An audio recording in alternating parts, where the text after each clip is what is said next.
மச்சான் நம்ம ஸ்கூலை கட்டடிக்கிறோமே எதுவும் பிரச்சனை வந்துடாதா? அதெல்லாம் பிரச்சனை வராதுடா. உங்க அம்மாவும் படிக்கல எங்க அம்மாவும் படிக்கல, நம்ம என்ன சொன்னா நம்புவாங்க. பின்ன எப்பறம் பிரச்சனை வரும்? வடா பாத்துக்கலாம். ஏய் அப்ப படிக்காமல இருந்தா நம்ம ஃபியூச்சர் என்னடா ஆகுறது? ஏன்டா அப்படி பயந்து சாகுற? நம்ம ஏரியா மணியண்ணன் இருக்காரு, அவர் கேங்ல போய் சேர்ந்துப்போம். கையை உடைச்சா 10,000 ரூபாய், ஆளை போட்டா 50,000 கொடுக்குறாரு. பின்ன என்னடா? அது வரைக்கும் என்னடா பண்றது? டெய்லி ஸ்கூலுக்கு போற சொல்லிட்டு வந்து ஸ்கூல்ல கட்டிட்டு ஊர் சுத்த வேண்டியதான். அப்புறம் ஸ்கூல் முடிய டைம்ல கரெக்டா வீட்டுக்கு போயிட வேண்டியதான். சரி, இங்கதான் எங்க அம்மா எங்கேயோ மாமலுக்கு மேல வேலை பாக்குறாங்க. நான் போயிட்டு ஸ்கூல் எக்ஸாம் ஃபீஸ் கட்டாதனால வெளியில அனுப்பிட்டாங்கன்னு சொல்லி 300 ரூபா வாங்கிட்டு வரேன். 2 பேரும் படத்துக்கு போலாம். சரிடா.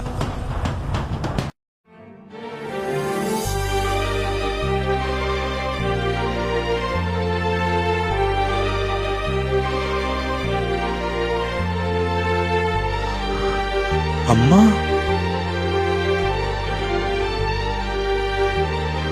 என்னப்பா ஸ்கூல் போயிட்டு வந்துட்டியா? சரி, ஒரு அரை மணி நேரம் இருப்பா, அம்மா சமைச்சிட, 2 பேரும் சேர்ந்து சாப்பிடலாம். அம்மா என்னப்பா? ஒரு நிமிஷம் இங்க வந்து உட்காருங்களேன்.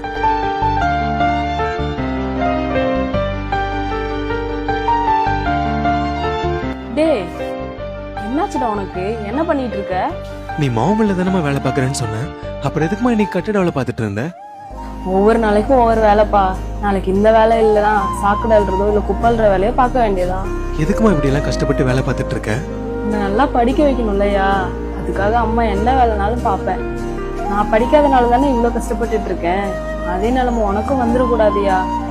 நான் இவ்வளவு கஷ்டப்படுறதே நீ நல்லா படிச்சு ஒரு பெரிய உத்தியோகத்துக்கு போய் எல்லாருக்கும் முன்னாடியும் இவங்கதான் என்னோட அம்மான்னு சொல்ற அந்த வார்த்தையில தான் என்னோட மொத்த சந்தோஷமா அடங்கியிருக்கு.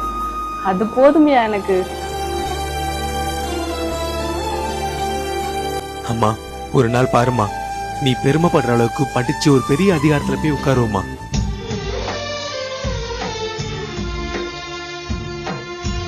அம்மா சொல்லியா? சாரிம்மா. எதுக்கே சாரி எல்லாம் கேக்குற? எதுக்கெல்லாம் கேட்காதம்மா, சொல்லணும்னு தோணுச்சு. சாரிம்மா.